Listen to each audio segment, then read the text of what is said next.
జై అడుగుల చప్పు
ఎంత శిక్ష పడుతుందో కూడా మంగకి తెలీదు. ఆ శిక్ష నుంచి మంగని జై బయటపడేస్తాడో లేదో కూడా తెలీదు. అయినా నీకోసం అది జైలుకు వెళ్ళడానికి సిద్ధపడుతుంది. దానికోసం నువ్వు ఇల్లొదిలి వెళ్ళలేవా? ఎక్కడికి వెళ్ళను అని చెప్పాను కదా. ఎందుకు ఎమోషనల్ బ్లాక్మెయిల్ చేస్తున్నావు? ఎమోషన్స్ తో ఆడుకుంటుంది నేను కాదు, నువ్వు. బంధాలని అడ్డు పెట్టుకొని బ్లాక్మెయిల్ చేస్తుంది నువ్వు. నీపై దానికున్న పాశాన్ని పాశంగా మారుస్తుంది నువ్వు. నీకోసం కరిగిపోతున్న ఆ కొవ్వొత్తి వెలుగులో నువ్వు చలిమంట కాచుకోవాలని అనుకుంటున్నావు. ఏదో ఒకరోజు అది చేస్తున్న త్యాగానికి నువ్వు తల వంచక తప్పదు. ఆ రోజు తలదించిన నువ్వు తిరిగి తలెత్తే సమయానికి నీ పక్కన ఎవ్వరూ ఉండరు. నీ చుట్టూ చీకటి ఉంటుంది, శూన్యం ఉంటుంది, సమాధి గోడలుంటాయి. తల్లిగా నిన్ను నేను శపిస్తున్నాను.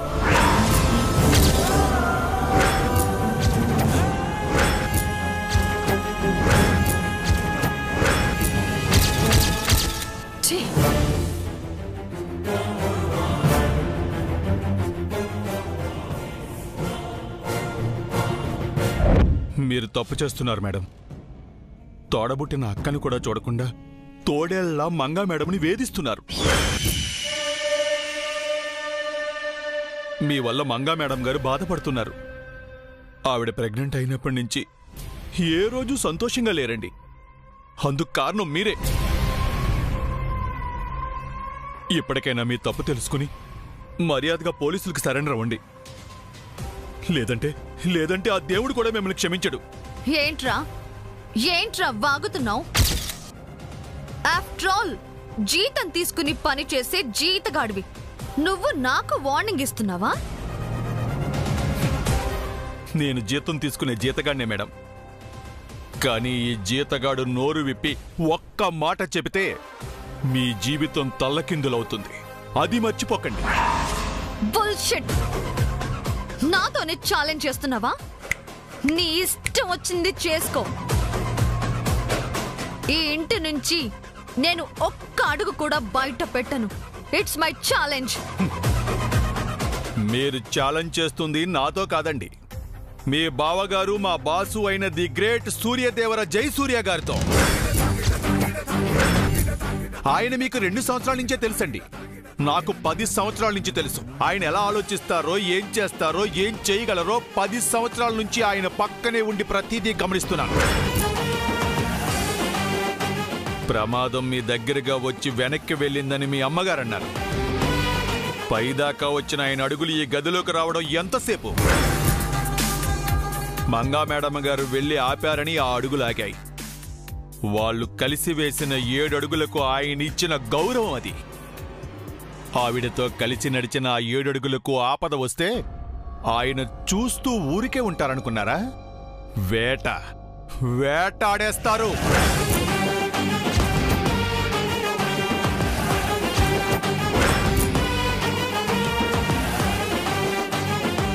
మంగా మేడం గారు అరెస్ట్ అయి జైల్లో ఉన్నప్పుడు జై సార్ ఎలా ఉన్నారో తెలుసా అండి?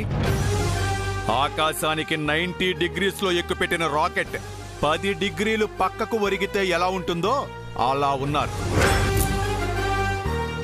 ఎప్పుడూ కమాండ్ చేసే ఆయన పెదాలు మొదటిసారి వణికాయి. కాంతి నిండిన ఆయన కళ్ళల్లో ఫస్ట్ టైం కన్నీళ్లు చూశాను. సన్ రైజ్లా ఉండే ఆయన ఫేస్ చిన్నపోవడం చూశాను. అప్పుడే ఆయన డిసైడ్ అవడం చూశానండి. అందుకే ఆయన వచ్చారు. మంగా మేడం గారిని తీసుకుని ఇంటికి వచ్చారు.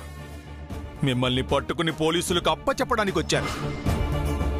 మీరుంటున్నది మీ ఇంట్లో కాదు, ప్రమాదంలో. మీరు పద్మవ్యూహంలో ఉన్నారు. పారిపోతారో లేక ప్రమాదంతో చెలగాటం ఆడతారో మీ ఇష్టం.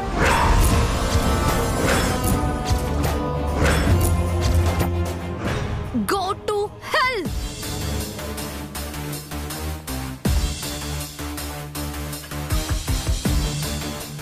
ఏంటమ్మా పొయ్యి ఆ పెంటగాడితో పెట్టుకున్నావు?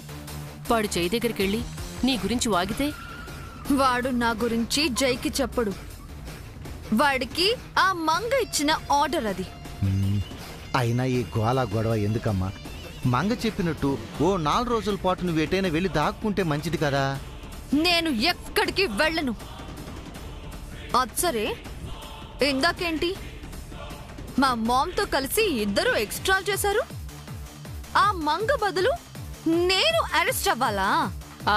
అంటే నిత్య, ఆ మంగ ముందు నీకు వెయిట్ పెంచడానికి అలా అన్నావు. నాకు వెయిట్ పెంచడానికా లేక నాపై వెయిట్ వెయ్యడానికా? ఓ బండరాయి మీద ఇంకో బండరాయి వేస్తే ఏమవుతుందిలే అమ్మా. వాట్? అది చేపను నీటిలో వేస్తే చస్తుందా అమ్మా? నువ్వు కూడా అంతే. నేను ఫిష్ ని కాదు, క్రోకడైల్ ని. వాటర్ లోపల బయట బతకగలను. నీ గురించి మాకు తెలియదా అమ్మా? నువ్వు ఆకాశంలో కూడా పక్షిలా ఎగరగలవు. కాకపోతే కొంచెం జై గురించి కూడా నువ్వు కొంచెం ఆలోచించాలమ్మా. జయ్యే నా గురించి ఆలోచించాలి. వాడికి నేను బతికే ఉన్నానని తెలుసు. నా బలం కూడా వాడికి తెలియాలి.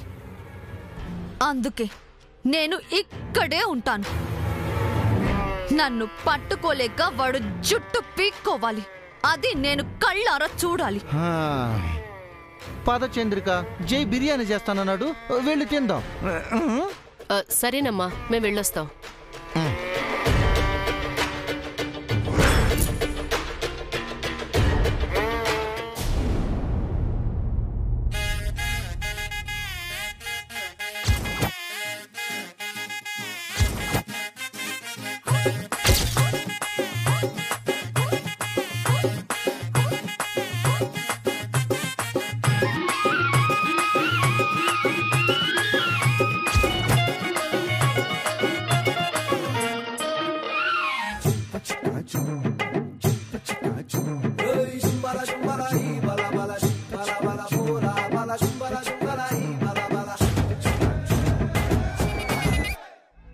రెండు రోజుల్లో కోర్టు కేసుంది.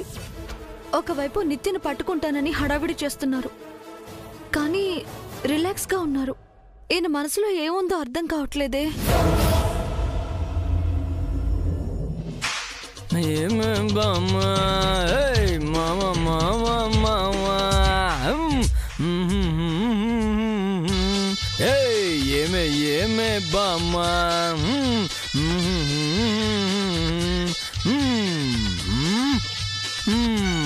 హలో మై డియర్ శ్రీమతి, ఎలా ఉన్నాడు నీ పతి? ఏంటండి ఈ వేషం? కొంతమంది ఏదో వేషాలు బయట పెట్టడానికే ఈ వేషం. వెద్ద వేషమా? అంటే బంగారం, శ్రీ మహావిష్ణు 10 అవతారాలు ఎత్తాడు కదా. ప్రతి అవతారానికి ఓ అర్థం ఉందంట కదా.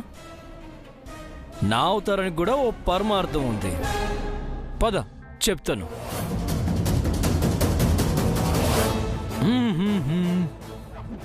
ఆంటీ, అత్తయ్య, రానా, మాయాచారి అందరూ రండి.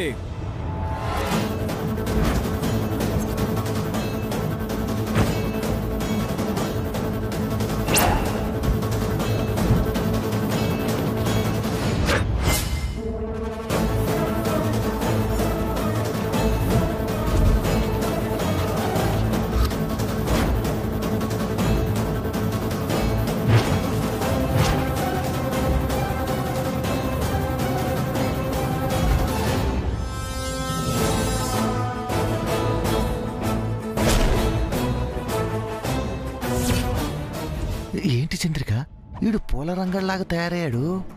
మనతో పూలబంతులాడిస్తాడేమో. వాట్ బ్రో, వెరైటీగా కనిపిస్తున్నారు? ఎప్పుడు ఒకేలా ఉంటే బోర్ కొడుతుంది రానా. అందుకే అప్పుడప్పుడు కాస్ట్యూమ్ గెటప్ చేంజ్ చేస్తూ ఉండాలి. am I right hunting? S జే.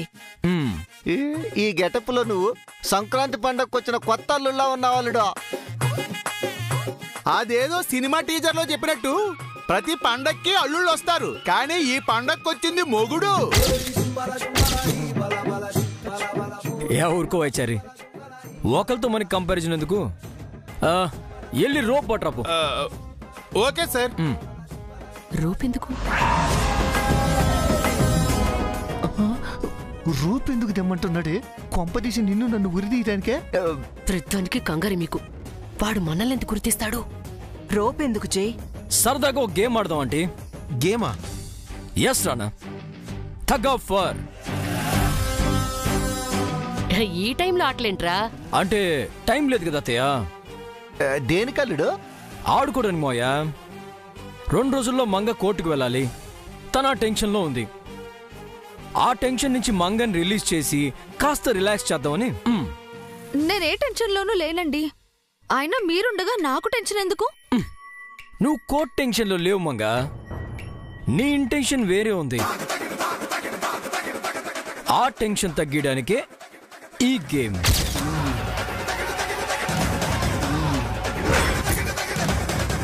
వాయమ్ము, ఈడు ఈ టైంలో ఈ ఆట ఎందుకు ఆడదామంటున్నాడే? వాడు ఆడదామన్న ఆట ఇది కాదు, ఇంకేదో ఆట వాడి మనసులో ఉంది. Rope ready sir. అందరికీ థగ్ ఆఫ్ వార్ గేమ్ గురించి తెలుసు కదా. కొంతమంది ఇటు పట్టుకోవాలి, కొంతమంది అటు పట్టుకోవాలి. ఎదురుగా ఉన్న వారిని ఎవరు తమ వైపు లాక్కుంటారో వాళ్ళే విన్నర్స్. ఈ టైంలో జై ఈ గేమ్ ఎందుకు స్టార్ట్ చేసినట్టు? నేను, రానా, మావయ్య, చారి, మా మగాళ్ళంతా ఈ వైపు. మీరు, మంగ, అత్తయ్య ఈ వైపు. అత్తయ్య, మంగ ఇట్రండి. చారి సార్. తుమ్మి రాజో.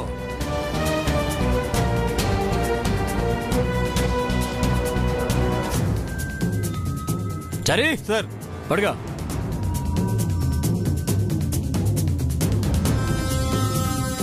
ఎప్పుడో కాలేజ్ డేస్ లో ఈ గేమ్ ఆడాను బ్రో, మళ్ళీ ఇప్పుడు ఆడుతున్నాను. గేమ్ ఎప్పుడు ఆడినా గెలవాలి రానా. మనమే గెలుస్తాం అల్లుడు, ఎందుకంటే మనం 4 ఉన్నాం, వాళ్ళు 3 ఉన్నారా? అవును కదా. మళ్ళీ ఒకరు డ్రాప్ అయిన అవ్వాలి, లేదంటే వాళ్ళు ఒకళ్ళు యాడ్ అయినా అవ్వాలి. ఆంటీ, మీ తోడుగా నితిన్ పిలవండి, అప్పుడు మీరు కూడా 4 అవుతారు.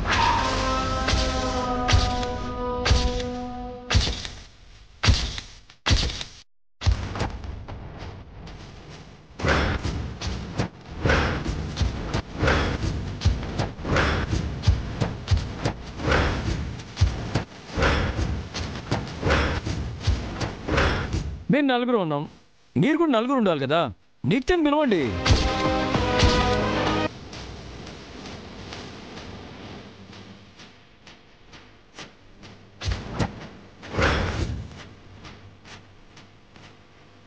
అది నిత్య లేదు కదా చే.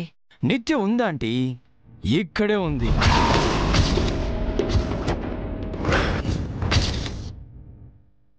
ఏం రానా, నీకు తెలుసు కదా నిత్య ఎక్కడే ఉంది కదా, తను రమ్మని చెప్పు.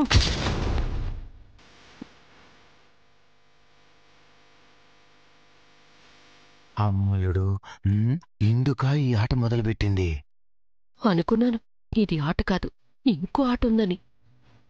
ఈ ఆట నిత్య గారి కోసం వేట. కమాన్ నిత్య, బయటికి రా. మేమంతా సరదాగా గేమ్ ఆడుకుంటుంటే నువ్వు సీక్రెట్ గా ఏం చేస్తున్నావు? కమౌట్.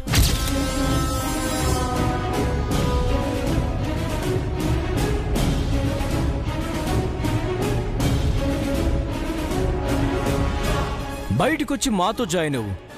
ఈ గేమ్స్ అంటే నీకు ఇష్టం కదా. చాటుగా ఉండి అలా చూడటం కాదు, స్ట్రైట్ గా వచ్చి ఫైట్ చేయి.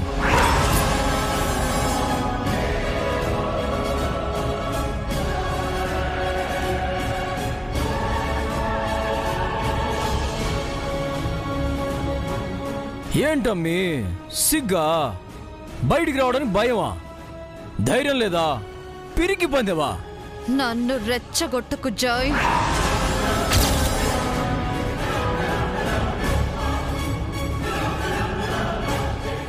నేను పిలిస్తే నిత్య రావట్లేదంటే మీరు పిలవండి.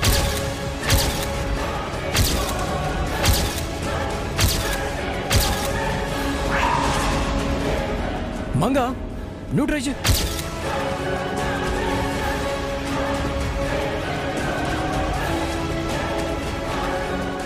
రానా అత్తయ్య మావయ్య చారి మీరు పిలిస్తే వస్తుందేమో, పిలవండి.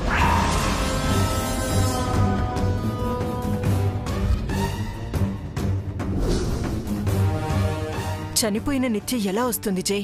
ఓ, తను చనిపోయింది కదా, తను ఫోటోలో ఉంది కదా. నేను పిలిచింది కూడా ఆ ఫోటోలో ఉన్న నిత్యనే.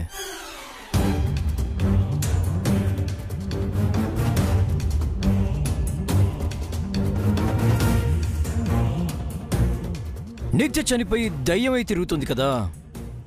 దయ్యాలకి మనుషులంటే భయం కదా, అందుకే పాపం చాటుగా దాక్కుంది. బయటకొస్తే దొరికిపోతానని భయం. జై జై జై, నా పేషెంట్స్ ని టెస్ట్ చేయకు. ఓకే, పిరికి పందెలతో పందేలెందుకు? Energy waste, time waste. నేను పిరికి పందనా? కానీ భూమి మీద ధైర్యవంతులకే ప్లేస్ ఉంది. పిరికి వాళ్ళు బ్రతికున్నా చచ్చిపోయి ప్రేతాత్మలతో తిరిగే వాళ్లతో సమానం.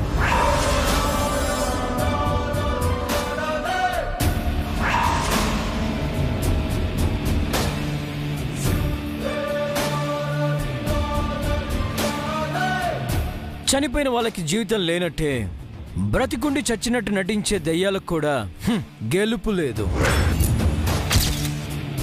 భయంతో చస్తూ బతికే పిరికి పందెలు చావుకే అంకితం.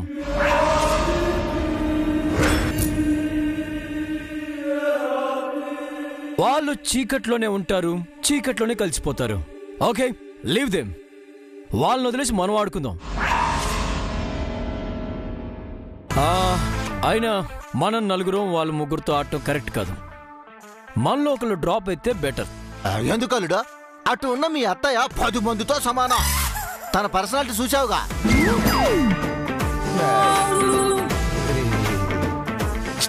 నేను డ్రాప్ అవుతాను, రెఫరీగా ఉంటాను. Good idea Rana. Okay, come on, let's start the game.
అబ్బా, ఏంటండి మీరు మీద పడ్డారు? నీకేం తెలీదు మరి. ఇప్పుడు చూడు మామా.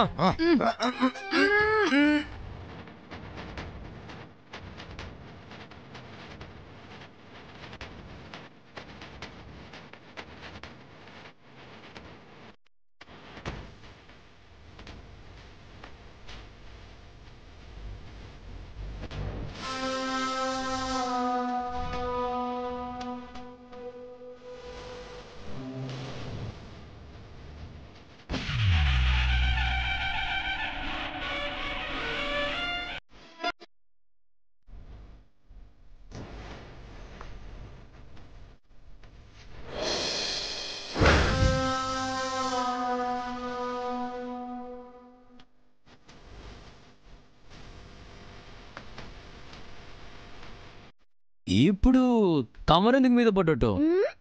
మీకు తెలీదా? వార్లా జరిగిన ఈ టగ్ ఆఫ్ వార్లో లేడీస్కి ఒక పాయింట్, జెంట్స్కి ఒక పాయింట్ వచ్చాయి. కీలకమైన చివరి రౌండ్లో ఎవరు గెలుస్తారో చూడాలి. Let's start. లాగా సరే.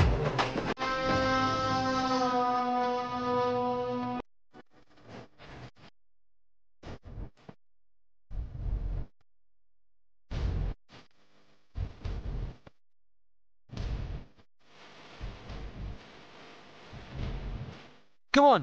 Come on, Jay. Manga garu, come on.